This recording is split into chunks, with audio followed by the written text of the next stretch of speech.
अगर आपके बच्चे का मन पढ़ाई में नहीं लग रहा है, वो अगर पढ़ाई में लगाना भी चाहे तो उसका चित्त भटक जाता है, तो क्या उपाय करना है? आपको 9 मुखी असली रुद्राक्ष लेकर आना है और असली शहद लेना है। आपको इस रुद्राक्ष को रात भर शहद में डालना है और सुबह आपके घर में या आपके घर के आसपास कोई शिवलिंग है, वहां पर इस रुद्राक्ष पड़ी हुई कटोरी को लेकर जाना है। रुद्राक्ष को निकालना है। निकालने के बाद उसको शिवलिंग की जो जलाधारी है उसके ऊपर रख लेना है। रखने के बाद में जो शहद था उसको शिव जी को अर्पित करना है। अर्पित करते समय इस बात का ध्यान रखें कि जो शहद है उसको वापस हमें दूसरी कटोरी में लेना है। तो वो कटोरी नीचे आप लगा सकते हो या कोई अन्य बर्तन, उसको शहद को हमें फिर से इकट्ठा करना है। वहां पर जब आप शहद इतना तो ले लीजिए कि जब आप शिवलिंग पर डालेंगे तो वो बहता हुआ उस कटोरी में आ जाए। तो आप जब और शिव जी का जो मृत्युंजय मंत्र है या महामृत्युंजय मंत्र है उसका लगातार उच्चारण करते हुए या ओम रुद्राय नमः इस मंत्र का उच्चारण करते हुए 108 बार कम से कम और इस शहद को अर्पित करेंगे और वापस उस शहद को कटोरी में भर के घर पे ले आएंगे। उस शहद को आप किसी कांच की शीशी में अलग रख दीजिए। दूसरे दिन फिर से आपको रुद्राक्ष को कटोरी में डालना है। ऐसे लगातार आपको 11 दिन करना है।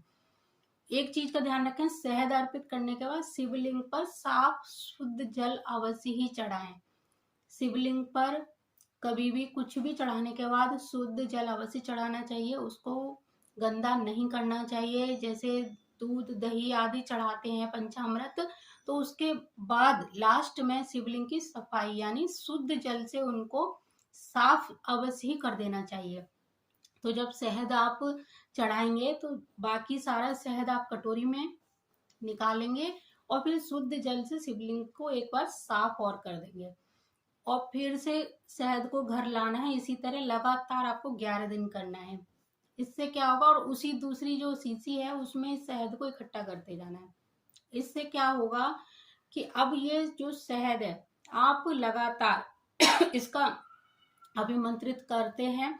108 बार मंत्र चढ़ाते हुए बोलते हुए इसको चढ़ाते हैं तो ये अभिमंत्रित हो जाएगा। और जब आप कटोरी में या शीशी में इसको इकट्ठा करेंगे, फिर अपने जो बच्चा है जो बीमार रहता है उसको एक उंगली से रोज चटाएं या एक चम्मच उसको शहद रोज चटाएं।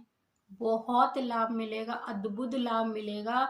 बच्चे का मन पढ़ाई में लगेगा। स्वास्थ्य अगर खराब रहता है स्वास्थ्य भी उसका ठीक हो जाएगा। आपको बहुत सकारात्मक परिणाम देखने को मिलेंगे। किसी भी व्यक्ति का अगर मन नहीं लगता है अपने काम में तो वो भी ये उपाय कर सकते हैं। बहुत ही रामबाण उपाय है। अगर ये उपाय आप बसंत पंचमी के दिन से शुरू करते हैं तो बहुत ही अच्छा है, क्योंकि बसंत पंचमी हर शुभ कार्य के लिए होती है। तो इससे अच्छा दिन और कोई हो ही नहीं सकता है। तो आप देखना, इसके भी अपने एक अद्भुत लाभ हैं, अद्भुत चमत्कारी उपाय है। आपके घर में कोई व्यक्ति बीमार है तो वो किसी अन्य व्यक्ति के लिए कर सकता है। जो व्यक्ति खुद नहीं कर पाए तो कोई नहीं, किसी के लिए कोई भी कर सकता है। आप ये उपाय अपने घर के किसी भी मेंबर के लिए कर सकते हैं। हाँ, लेकिन इतना ध्यान रखें, किसी को अगर शुगर की बीमारी है, वो मीठा नहीं खा सकते, तो अब वो क्या करेंगे कि वो बहुत जरा सा शहद, जैसे एक चीनी का जो दाना है, इतना सा ही उसको ग्रहण कर सकते हैं। क्योंकि इस जो उपाय जिस तरह बताया जाता है उसी तरह लाभ देता है। इसमें शुगर फ्री काम नहीं करेगा।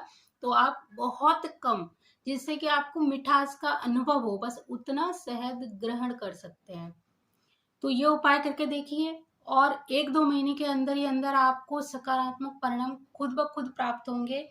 आप ये पूरे श्रद्धा भाव से करना है। केवल इसको आजमाने के लिए करना नहीं है। आप इसकी परीक्षा लेने के लिए अगर ऐसा करते हैं तो इसका तो लाभ मिलेगा ही नहीं आपको। और दूसरा, आपको भगवान की तरफ से कोई दंड भी मिल सकता है, क्योंकि भगवान की सेवा भावना पूजा पूरे भाव से समर्पित होकर करनी चाहिए, ना कि उनकी खुद की परीक्षा लेने के लिए या आजमाने के लिए या बिजनेस के लिए कि हम ये आजमाएं, ये उपाय काम करेगा तो हम कल ये पैसे में लोगों को ये उपाय बताया करेंगे। ऐसा बिल्कुल भी ना करें।